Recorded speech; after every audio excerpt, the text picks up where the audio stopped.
Bien, allí escuchábamos precisamente al abogado del presidente Pedro Castillo. Benji Espinosa le aseguraba sobre la devolución de la moción de vacancia, que no existía ningún ánimo dilatorio, que se buscaba con esto, más allá era pues respetar el debido proceso y el derecho de defensa. Vamos a abordar este tema, vamos a analizarlo de inmediato con nuestro primer entrevistado del día. Ya lo tenemos con nosotros en conexión. Se trata del congresista Edwin Martínez Talavera, congresista de la bancada Integridad y Desarrollo, hoy en nuestra edición matinal. Congresista, muy buenos días y gracias por aceptar la invitación. Muy buenos días, muchísimas gracias a ustedes. Bien, congresista, quisiéramos tocar diversos temas de coyuntura al día de hoy. Mañana es un día importante para el Congreso de la República, no solo para el Congreso, para el país también y por supuesto a la expectativa. Estamos precisamente todos. Le pregunto, congresista, ¿sorprende la respuesta del presidente Pedro Castillo y del ministro de Justicia Félix Chero sobre estas observaciones que han hecho al documento que sustenta este pedido de vacancia presidencial y esa supuesta falta de medios probatorios? ¿Han, digamos, ustedes los congresistas votado sobre un documento incompleto? No, definitivamente Guatemala sustentó el documento de la vacancia y el Pleno del Congreso aprobó esa admisión a debate de este documento con la participación definitivamente del presidente de la República. Si ellos han hecho observación alguna, tienen todo el derecho de hacerlo, pero ya se ha consolidado un debate para el día de mañana, entonces esperamos la presencia del presidente o de sus abogados para que deslinden responsabilidades en cuanto al tema de la vacancia. Ahora, con referencia a este tema, le preguntaría, ¿cree se podría llegar a los 87 votos? Confío en que sí, confío en que los congresistas de la República tomemos conciencia de la difícil situación económica, social y política por la cual está atravesando el país a consecuencia de un gobierno que ha demostrado incapacidad y está inmerso en muchísimos actos de corrupción. Por lo tanto, hoy no debemos sostener una bandera ideológica ni un interés económico, sino el interés del pueblo soberano, que es tener vida digna. Ahora, pero ¿cómo llegar, congresista, digamos, a que eso se concrete? De hecho, bueno, hemos visto también congresistas de Perú Libre por Perú Libre que también se han sumado a esta votación y que por supuesto tienen, digamos, una decisión de cambio desde su postura como congresista. ¿Cómo lograr llegar a los 87 votos en torno a esta fragmentación en el Congreso de la República? Hemos visto también que no todos están de acuerdo con este pedido de vacancia presidencial. Acá en nuestra edición matinal hemos entrevistado también a congresistas que están en desacuerdo y que aseguran que esta no es la vía. ¿Qué decirle a esos congresistas que hoy precisamente no tienen la certeza de que esta sea la mejor decisión para el país? Hagamos un análisis. ¿Se ha hecho algo positivo en bien del país? ¿Se ha mejorado la economía nacional? ¿Se ha mejorado el tema sanitario? ¿No hay miles de personas formando cola en los establecimientos de salud para recibir una medicina o una consulta? ¿No hay niños aún estudiando en colegios que no tienen ni siquiera techo, sino malla rachel? ¿No hay mucha indiferencia por parte del Poder Ejecutivo a la población? ¿Se ha hecho obra pública en bien de los pueblos del Perú? ¿Se ha generado trabajo o nos están convirtiendo en un pueblo de mendigos? Los bonos no solucionan la situación por la cual está atravesando el país. El país se va a reinsertar económicamente cuando abramos las puertas al empresariado, cuando se empiece a construir obra pública, cuando se dé garantía y seguridad a la población y también a los inversores que pueden venir aquí al país. Eso tenemos que tomar conciencia.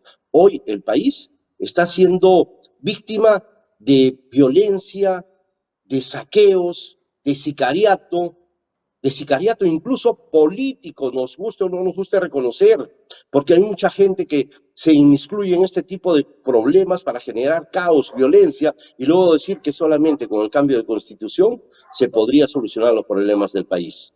Escenario claro para poder emerger esa política comunista que nos quieren implantar en el país. Violencia, caos, hambre, miseria, olor a pólvora, muerte. El Perú no va a caminar así. El Perú necesita un gobierno de amplia base, si bien es cierto, pero con técnicos que sean idóneos, que conozcan la cosa pública y que ejerzan un trabajo dinámico en cada uno de los ministerios a los cuales se les encomiende este trabajo.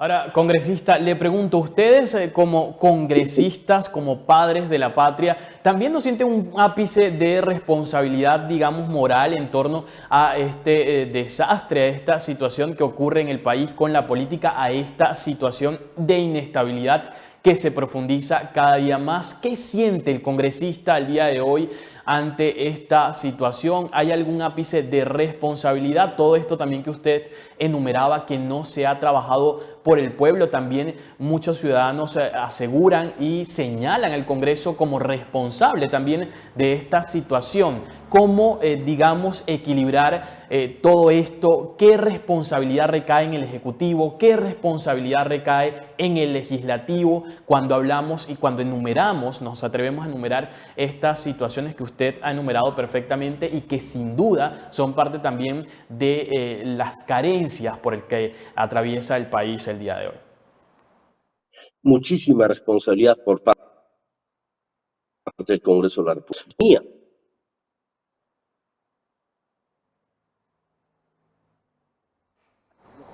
Bien, congresista, hemos perdido la comunicación con el congresista Edwin Martínez. Ya vamos a retomar de nuevo con el congresista Edwin Martínez. Estamos conversando un poco de la situación importante, lo que él decía, aseguraba, lo escuchábamos, digamos, allí en conexión, que pues había una responsabilidad preponderante e importante a la que hacer mención. Congresista, ya estamos con usted de nuevo, perdimos en algunos segundos la comunicación. Escuchó mi pregunta y quisiéramos que pueda repetir la respuesta en torno a esa responsabilidad que recae y que le preguntaba, ¿recae hasta qué punto en el Ejecutivo, hasta qué punto en el Legislativo y qué responsabilidad sienten ustedes hoy como congresista ante esta situación de inestabilidad, de crisis por la cual atraviesa el Perú? Yo creo que ambos poderes del Estado somos responsables de la situación por la cual está atravesando el país.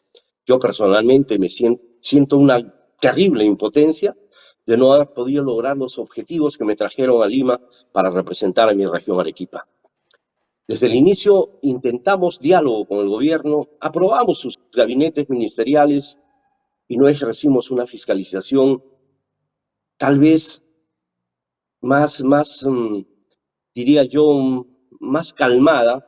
Muchos se aferraron, o nos aferramos, porque soy parte del Congreso, a buscar motivo alguno para vacar al presidente, y en el Ejecutivo buscaban 1001 motivos para censurar al Congreso de la República, y esta obsesión ideológica trajo como consecuencia el desequilibrio social, político y económico, porque ambos poderes del Estado nos hemos ensañado contra el propio pueblo soberano que nos ha elegido, porque no hemos escuchado voces de atrás pidiendo trabajo, lágrimas de madres a las cuales no les hemos podido dar mejores condiciones de vida, niños que no han ido al colegio porque no han tenido posibilidades económicas, gente que se nos ha muerto y se nos sigue muriendo a consecuencia de la pandemia y de la indiferencia del Estado.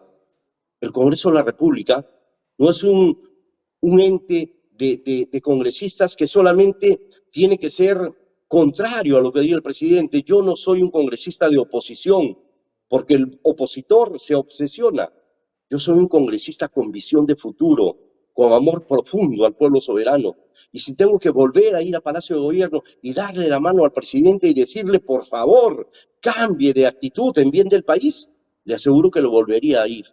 Volvería nuevamente a tocar las puertas del Ejecutivo y volvería a pedirle al Congreso de la República, por favor, olvidémonos de temas ideológicos, de intereses económicos y pensemos en el interés de la patria. ¿O es que no nos da pena ver cómo tanta gente llora, tanta gente padece hambre, tanta gente está mirando ya con resentimiento y con odio a todos los actores políticos en el país? Recuperemos una política decente y para eso hay que trabajar de la mano con el pueblo, escuchando sus necesidades y tratando de impulsar políticas de Estado y de gobierno que ayuden a salir de la crisis. No tiene que haber este divorcio entre el Ejecutivo y el Legislativo. El Perú nos necesita a todos juntos para luchar y mirar un solo horizonte. Quiero un Perú mejor. Solamente eso.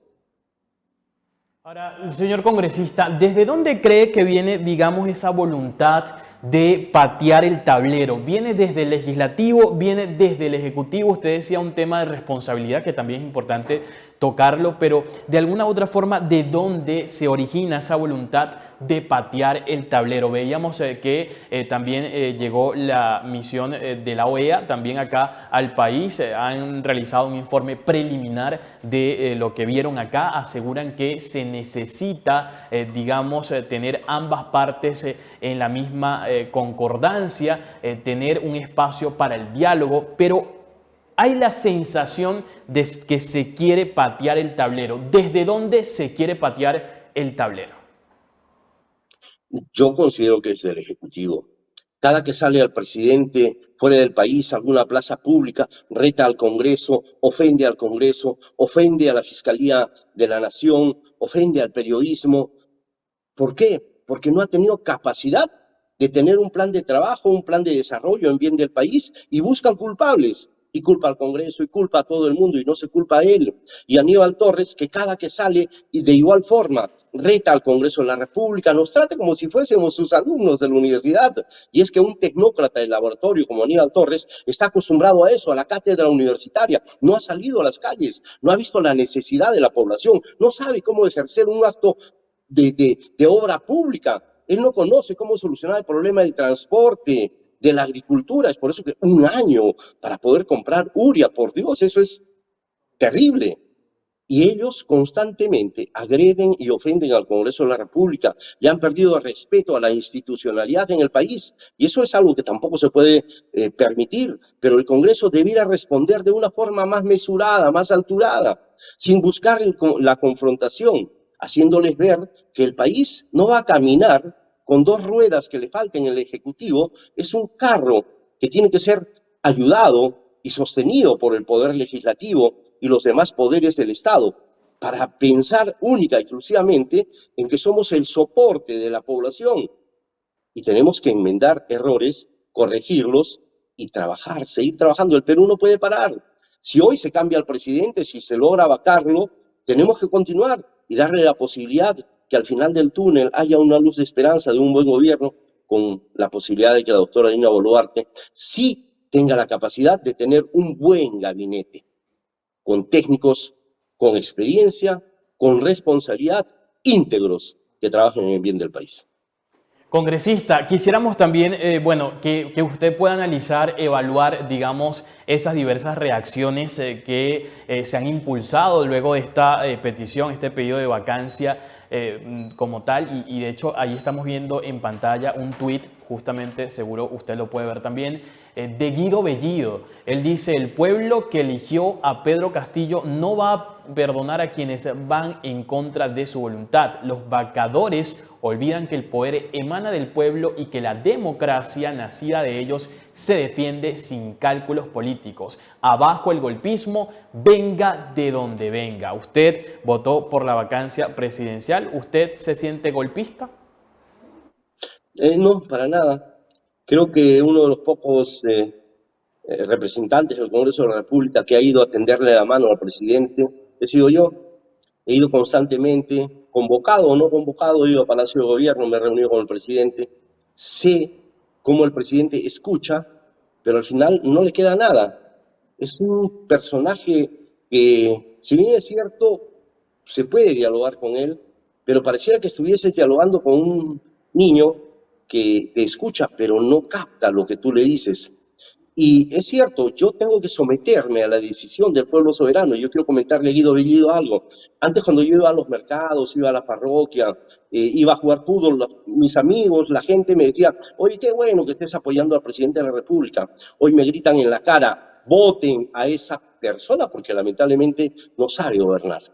Nosotros estamos sometidos a los intereses del pueblo soberano. No hay la ideología, tampoco al chantaje, a la extorsión. Yo soy un líder político, no soy un títere político. Y la gente me puso donde estoy porque debe haber reconocido algún mérito en mi persona. Entonces, ese mérito es la decencia y la honestidad. Y si algunos no quieren que vaya el presidente, yo les digo: lo voy a hacer por ustedes, que hoy están obsesionados en el profesor de campo, en el político rural, que lamentablemente no ha hecho nada por el país. Yo estoy en la obligación moral conmigo mismo, con mis hijos, con los hijos del pueblo, a sacar a este presidente que nos está llevando al caos, que está generando solamente resentimiento y odio entre nosotros, al decir que por la raza, por lo que es del campo, no lo dejan gobernar. A decir que por lo que es pobre, no lo dejan gobernar. No, yo soy del campo y soy pobre, pero un pobre digno, no un pobre que quiere hacer más pobres a los demás ciudadanos, no un pobre que está dando dádivas, limosnas, para que no salgan a las calles a reclamar que está trabajando mal. El Perú no es un Perú de mendigos, el Perú es un Perú de hombres trabajadores, valientes y honestos, que vamos a salir de esta crisis, porque así lo queremos, así lo deseamos. Señor congresista, quisiera preguntarle, de hecho, con relación a lo que está comentando, hay otra reacción, en este caso es de Vladimir Cerrón. Él dice que el retorno a la Constitución de 1979 es una salida elegante en esta crisis. La existencia del golpe de Estado, una constitución y referéndum fraudulentos fueron demostrados. Una vez retornado a convocar a la Asamblea Constituyente, voz del pueblo, voz de Dios. ¿Qué referir en torno a una posible convocatoria de Asamblea Constituyente? Yo estoy 100% de acuerdo con restituir la Constitución del 79. Pero quiero recordarle al Perú que justamente en los 90 se hablaba muchísimo de que el Congreso de la República no dejaba trabajar al presidente. Y se dio el lujo de decir el propio presidente de ese entonces, Alberto Fujimori, voy a disolver el Congreso de la República. Y la gente le aplaudió que disuelvan el Congreso. Y dijo, voy a cambiar la Constitución. Y la gente aplaudió que cambien la Constitución. ¿Constitución para qué? Para saquear el país. Destituir el Congreso de la República, ¿para qué? Para hacer lo que le dio la gana. Y el pueblo lo aplaudió. Viene Vizcarra y de igual forma dice, el Congreso no me deja trabajar. Y de una forma grosera, burda, destituye el Congreso de la República. ¿Para qué? Para comprar las vacunas más caras y las menos servibles para luchar contra el COVID-19. Hoy viene un presidente que dice que el Congreso no lo deja trabajar. Y mucha gente dice, ciertamente el Congreso no lo deja trabajar. ¿Por qué creen que el Congreso no deja trabajar? Nuestra función es fiscalizar al delincuente, al falso, al que no genera trabajo, al que no tiene capacidad de sacar adelante el país, se lo tiene que fiscalizar. Si no, ¿para qué nos eligen? ¿Para qué el Congreso de la República? ¿Para que le esté pasando la mano al presidente? No, el Congreso de la República fiscaliza, genera leyes y representa a la población. Y lo que yo mejor hago es representar a la población, porque yo camino por toda mi región, y no solo mi región, he ido a diferentes regiones del país y conozco de su problemática. Y es por eso que yo sí me atrevo a decir que con el presidente Pedro Castillo jamás vamos a lograr sacar adelante al país. Se lo tiene que vacar y dar la posibilidad de que un rostro nuevo, con autoridad, con estadismo y con visión de futuro, pueda sacar adelante el país. Ahora, señor congresista, ¿cómo llegar a ese rostro nuevo que usted dice, a un nuevo liderazgo que pueda sacar adelante el país? Sin duda alguna, todo en la política también va de estrategias y quisiera también preguntarle en torno a esto, si en este caso, ¿qué se está evaluando desde el Congreso de la República? ¿Cuál cree usted que es el siguiente paso? Lo pregunto porque quisiera hacerle esta consulta y es si Dina Boluarte se ha convertido en una pieza clave para la vacancia. Estamos frente a una estrategia del Parlamento. Se lo pregunto porque el día de ayer la Subcomisión de Acusaciones Constitucionales aprobó archivar la denuncia contra la vicepresidenta. ¿Por qué es importante tener en cuenta esta última acción del Congreso? Mira, eso es una decisión que ha tomado la subcomisión. Yo personalmente, desde que se le formuló esta denuncia, dije que era una denuncia casi abusiva. Yo fui alcalde en un distrito de Arequipa y cuando ingreso a la gestión era presidente de un club deportivo y firmé un documento parecido al de la doctora Dina Boluarte. Ella era presidenta de una organización cultural de su pueblo natal.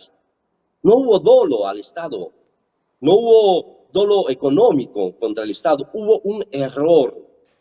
que lamentablemente inmediatamente fue captado primero por la Contraloría General de la República y luego puesto en conocimiento del Congreso de la República y dijeron, este es un motivo para sancionar a Dina Boluarte. A mí no me gustan las cosas injustas. En política hay que ser decentes. Al que roba, córtenle las uñas, córtenle las manos si es necesario. Pero si ella cometió un error netamente administrativo, de buena voluntad, ella no le quitó plata al Estado. Por lo tanto, esa denuncia, yo con esa denuncia no estuve de acuerdo. Ahora, que ella haya trabajado o no el tema de esta vacancia, de verdad, yo lo desconozco. Yo he tomado esta alternativa, vuelvo a repetir, porque yo conozco al presidente, porque yo fui a ponerme al servicio, no del presidente, sino al servicio del país, porque soy agricultor y quería mejores condiciones técnicas, hídricas, para los agricultores, porque provengo de abajito, del pueblo. Yo no soy un gran empresario, yo no soy un gran profesional, pero espero ser un ciudadano que construya con la verdad los destinos del país. Congresista, importante lo que acaba de decir, pero también quisiera poner en balanza, digamos, que esta situación va más allá incluso de situaciones estratégicas, va más allá también de lo que vendría siendo ciertas pretensiones también personales, políticas, y se lo pregunto, quisiera cerrar con esta pregunta de la entrevista porque también el día de ayer hacía mención a lo que ocurrió en la subcomisión, pero también al mismo tiempo estaba por otro lado Gustavo Bobbio Rosas, juramentaba como nuevo ministro de Defensa. Importancia que hay que hacer en relación a los nexos que tiene con Antauro Humala. ¿Cuál es, digamos, ese discurso que se debe tener en consideración en torno a estas designaciones de ministros que tienen cierta vinculación, en este caso con Antauro Humala, pero al mismo tiempo que, digamos, representa algún tipo de interés? ¿Cómo analizarlo? ¿Cómo sopesarlo dentro del terreno político? Yo lo único que pido a la población de verdad es que vean con amplitud el panorama político de nuestro país. El presidente de la República está utilizando ya el fusil para amedrentar al Congreso de la República, a los poderes del Estado, a la Fiscalía de la Nación, poniendo esta clase de ministros, poniendo esa clase de director en la DINI. El Perú no necesita matones, el Perú no necesita aquellos que dicen vamos a fusilar, el Perú necesita aquellos que digan vamos a escribir la historia del país con inteligencia, con visión de futuro, con estadismo y con buena voluntad.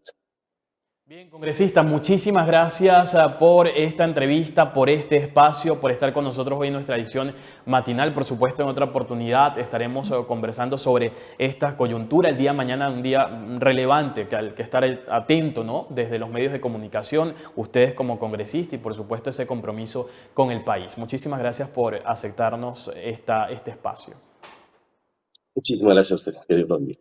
Bien, allí lo escuchaba, era el congresista Edwin Talavera, precisamente hoy con nosotros en nuestra edición matinal, hablando de lo que ocurre en el país, hablando de lo que ocurre con la política, hablando de lo que puede ocurrir y cuáles son, digamos, los pormenores de todas estas acciones que desde el Congreso de la República se han emanado, que desde el Congreso de la República han marcado la pauta en el terreno político de lo que hoy ocurre en el Perú. Nosotros vamos a realizar una pausa, en breve continuamos con más información acá en la edición matinal. Ya volvemos.